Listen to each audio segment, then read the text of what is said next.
Hey everyone, so in today's video I'd like to show you guys how I made my 1880s inspired Sally dress from The Nightmare Before Christmas. I had hoped to have this video out in time for Halloween, but oh well, better late than never, right?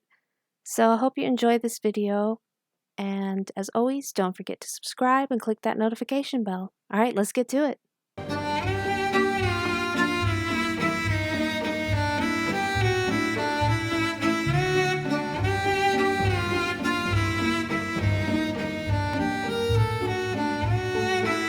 Okay everyone, so like I discussed, to save some time I've just put up the black skirt that I already own from Victorian Choice. I know it's not accurate, but it will work as our underskirt because, of course, our bustle skirt is the star of the show. And as you can see, I've already cut out my patterns for Truly Victorian's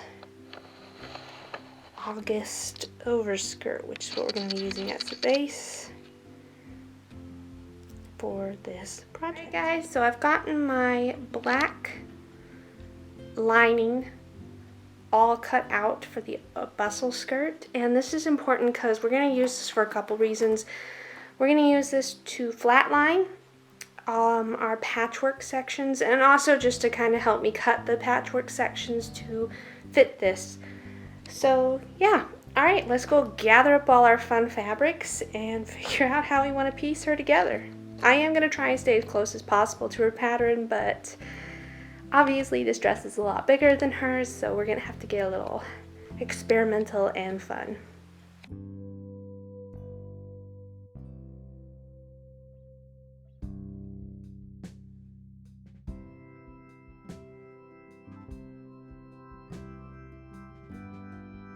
Alright everyone, so let's start with the front panel, and basically I'm just going to take some of those fabrics I showed you and try and keep it pretty close to the way the front of her dress looks. And I think this is the major panel I will be keeping pretty close to hers. So yeah, I don't have much else to say. I'm just going to go ahead and show you what fabrics I'm taking, and we'll start chopping them up and seeing how to piece them together. So I found the easiest way to do this was start with the top and literally just put the flat lining layer over the top fabric and cut it out, and then I could cut it down into shape. And this is pretty much just how I cut all the sections out, was using that flat lining layer to kind of help me figure out how the base needed to be. This is of course the front panel, so I'm really trying to be careful and looking at pictures of Sally to get as close to what her dress's fabric sort of looked like. And yeah.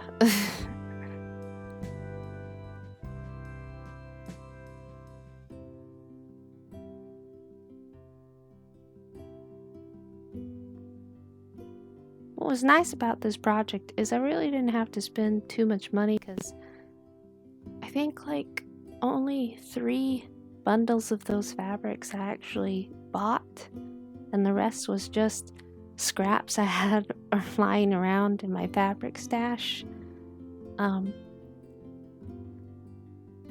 that's always nice when you don't have to spend a whole ton of money to make your outfit. Alright everyone, so I've got my pieces how I like them. I'm actually gonna make some stripes. I'm either gonna do it with black or the dark brown. I think I will stick with black though.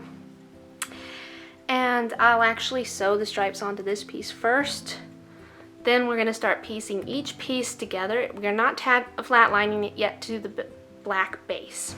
So I'll do the stripes first. Then I'm gonna start at the top and like sew these two together. Then sew them to this one, then sew this to this one, sew these two together, then sew them to the rest, which is going to be a lot of work. Oh boy. So I decided to go with black stripes on the pink, and this is the first thing I do before connecting any of the pieces, and I'm just literally top stitching my stripes down with the raw edges folded inward.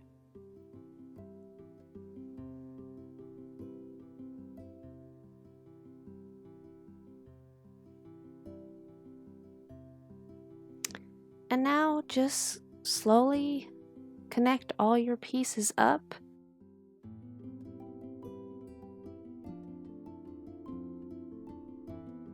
Alright, and here's how the front panel looks. I know it looks a little big or wonky in some areas, but what I'm going to do is put the lining, the black solid piece, over it, and we're going to cut it to match, and then we'll flat line it and go from there.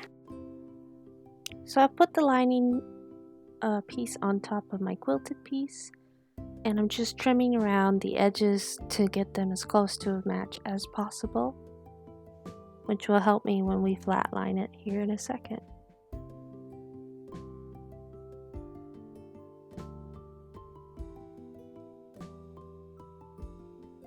And now go ahead and put your top piece on that flat lining, and I personally like to start pinning from the top and going down along the sides. I just feel like it's easier to get it nice and smooth against your lining. Alright, and here's what the front panel looks like all pieced together. I think it's quite reminiscent of Sally. So you're probably thinking, oh my god, the bottom looks terrible because it didn't line up. The bottom is not important to line up because once we put this all together, I've got to do the jagged cuts at the bottom like hers so it looks torn. It's the top that we must have lined up, and I've only flat lined it like that. Around the edge, I just left the bottom pretty much as it is. So now though, while it's flat, before it's attached to anything else, we're going to add details to some of this fabric. I'm actually going to probably wait to put the little square patch on this one, but this is supposed to be reminiscent of her blue fabric that has all these wiggly stripes on it and some circles. So I'm actually going to go ahead and add that detail on with some fabric markers. So we're going to go ahead and do that first. Then after that, I'm pretty much going to patchwork all the other pieces, which there's 2 sides and then a back. I will not be filming that part because we've already gone over this panel and how I sewed it together, so we got a lot to get through in this video, and it would just be super time consuming and not really necessary. I will show you though how they look, but let's go ahead and add these details onto the blue.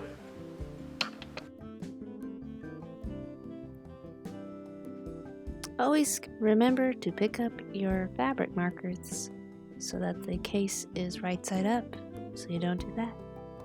Alright, so it's pretty straightforward. I feel like I'm just taking my fabric marker and doing a lot of wiggly lines.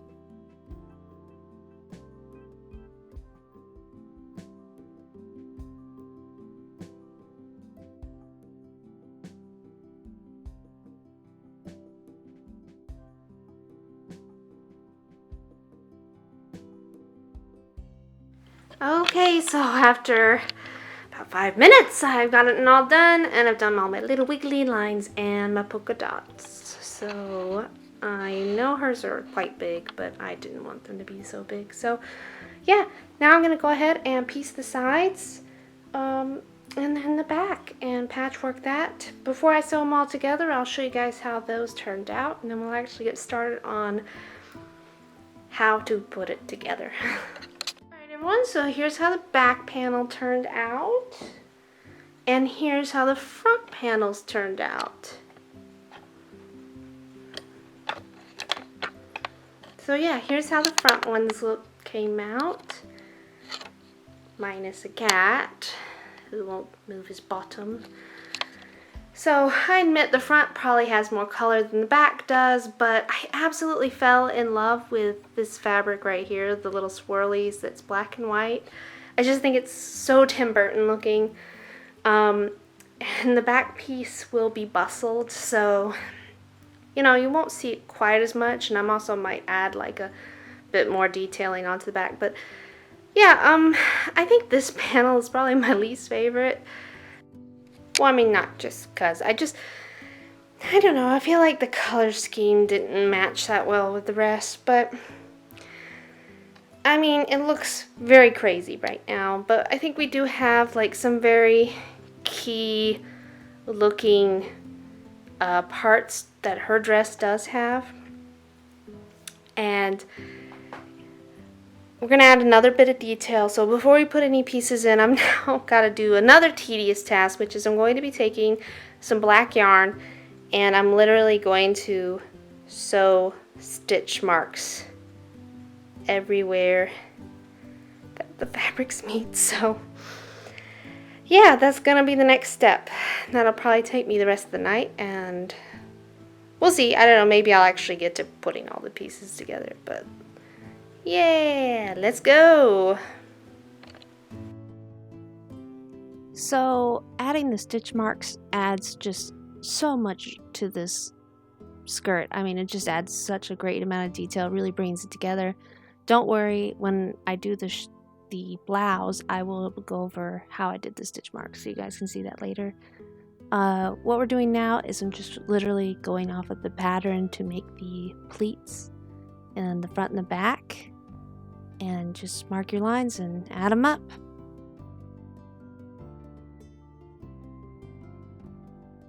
Alright everyone, so per the instructions, I have gone ahead and put pleats in on the sides of the front and back piece. The main thing to keep in mind is the pleats on the front go up and the ones on the back pleat down. So now, I know it usually says hem, but since we're doing kind of a choppy edge on this, I'm going to skip that step, and literally I'm just going to go ahead and sew the front to the back. I've also skipped doing the plackets because I'm going to be using a zipper since I'm not going for historical accuracy. So what I'm going to do is sew the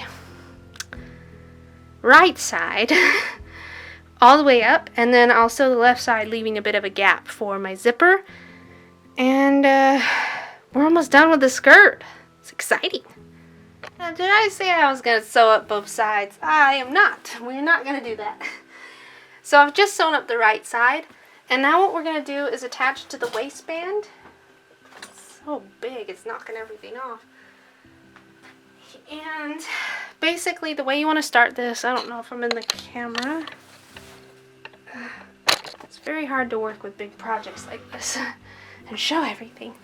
Is I'm basically going to start on this side, so the front, left, and just start pinning or clipping the waistband right sides together. And we want,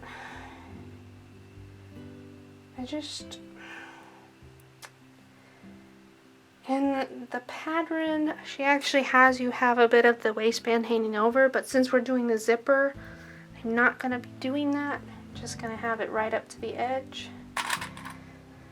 Now I'm going to use my Wonder Clips for pretty much clipping it to the front, but I'll show this in a minute.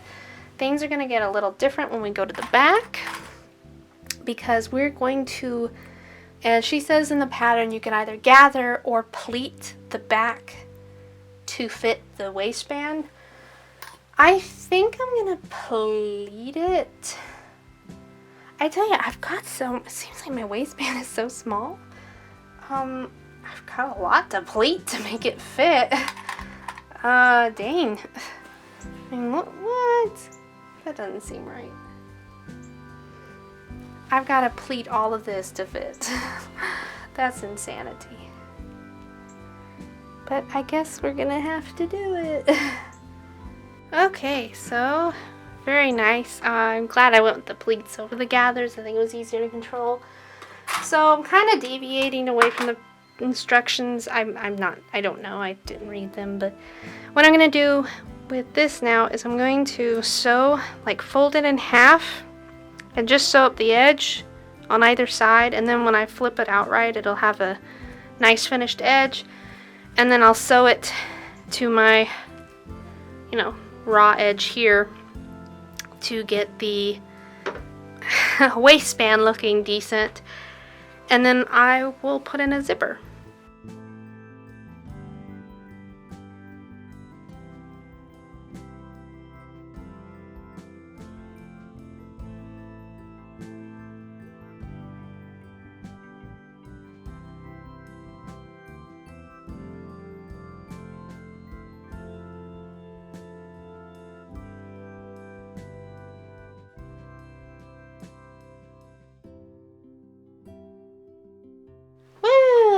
Alright, zipper is in.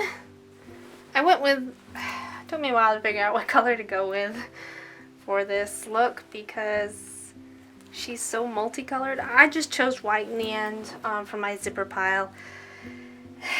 And, you know, whatever. I didn't film it because like I said, I'm trying to keep this video on the shorter side. So now, this is my back. And basically, I'm going to use the pattern piece. And she talks about putting in ties. Like, I know we put one up here in the middle of the back. Don't know if you guys can see that. So I gotta tie a 20-inch ribbon on the middle of the back. Not tie. So one on the middle back, and then like 2 on the sides, like sort of between the middle and the side seam. And we're gonna use those to help us make poofs. So I'm gonna go ahead and do that, and then next time we'll be over at the mannequin making our poofs.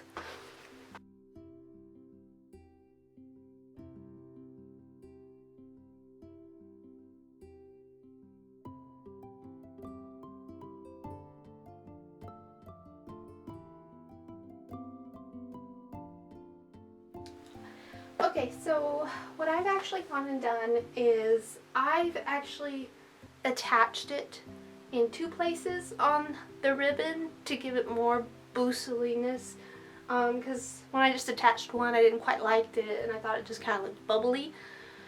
May need to fix this one because I think I don't have it pulled, no, I guess I do have it pulled up enough. I just got a wonky bottom here.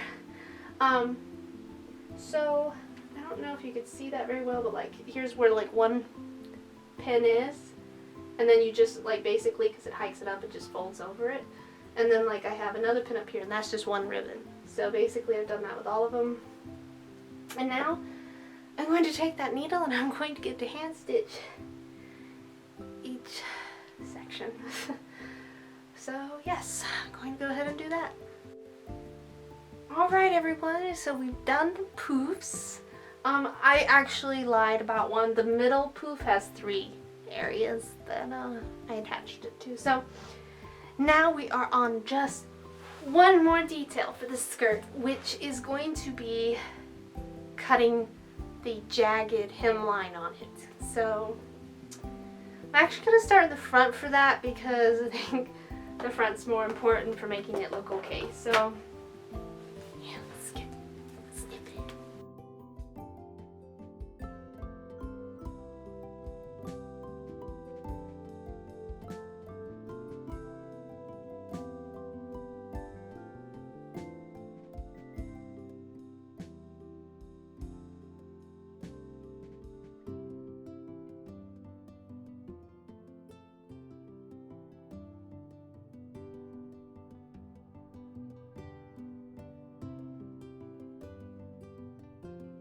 Alright, just to show you guys a bit more closer up detail of the bottom jags. It's not meant to be like unsloppy because, you know, it's just mostly look a bit sloppy. So this is it. The skirt is done. And now we are going to move on to the blouse. Alright everyone, I've had my pattern cut out and we're doing the evening bodice, just to remind you guys. So this is basically what my right sleeve will be, the right side of my body, my bodice, the left side of my bodice, and then this looks quite close to what her sleeve is. What's nice about this pattern is they already have that you were supposed to cut the sleeves out individually on a fold, so that's nice. So yeah, I'm gonna go ahead and do that, basically just using these fabrics to cut out individual pieces because yeah, her top again is mismatched, sort of like this. But so yeah, I'm gonna go ahead and do that and go from there.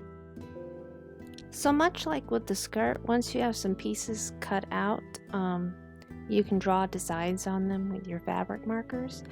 I only had to do this with the pink half of her blouse because it sort of has, well, depending on which artwork you're looking at, it sort of has swirls or wiggly lines. I just went with swirls.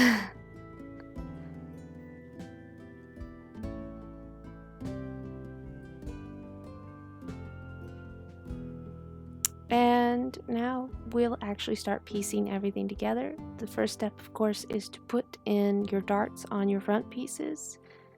And then really, the rest is pretty self-explanatory. You'll just start following the instructions to actually piece the bodice all together.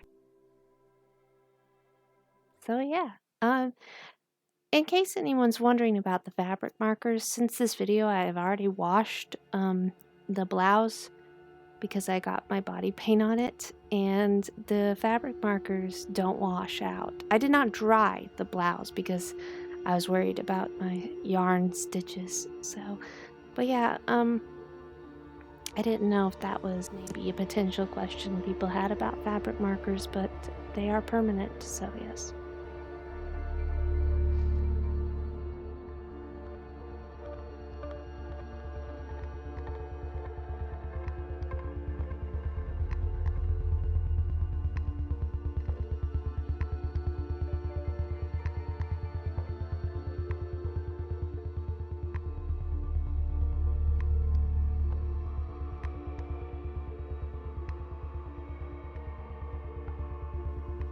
So here's the finished bodice, well, almost finished. Everything's put together and such. I just have to cut the jagged edges on the sleeves, put buttons on the front, or however you're going to close it. I was going with buttons.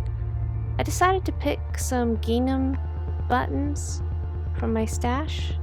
I also found some Jack Skellington head buttons too to use. And then, yeah, I just kind of, sort of cut the little jagged pieces off. And here's the finished look. And as promised, I'm now going to show you guys how I do the stitch marks. And this is, I literally did this for the skirt as well. Basically, I used yarn, and you could use embroidery thread if you want, but I went with yarn because I thought it would be more noticeable. And I just kind of hand sew it like this, pretty much where the seam is. I thought I was going to do this where the sleeves attached, but I couldn't because they're gathered. So this is I only did it on the back seam for the blouse. But it's a nice finishing touch for the costume, and like I said earlier, it really, I think, made it come together so much better. But also, if you do this, you cannot dry your outfit. And this is really it for the video. This is how I made my Sally dress, inspired by an 1880s bustle gown. So I hope you enjoyed the video. And yeah, so hopefully I'll see you guys next time in my upcoming videos.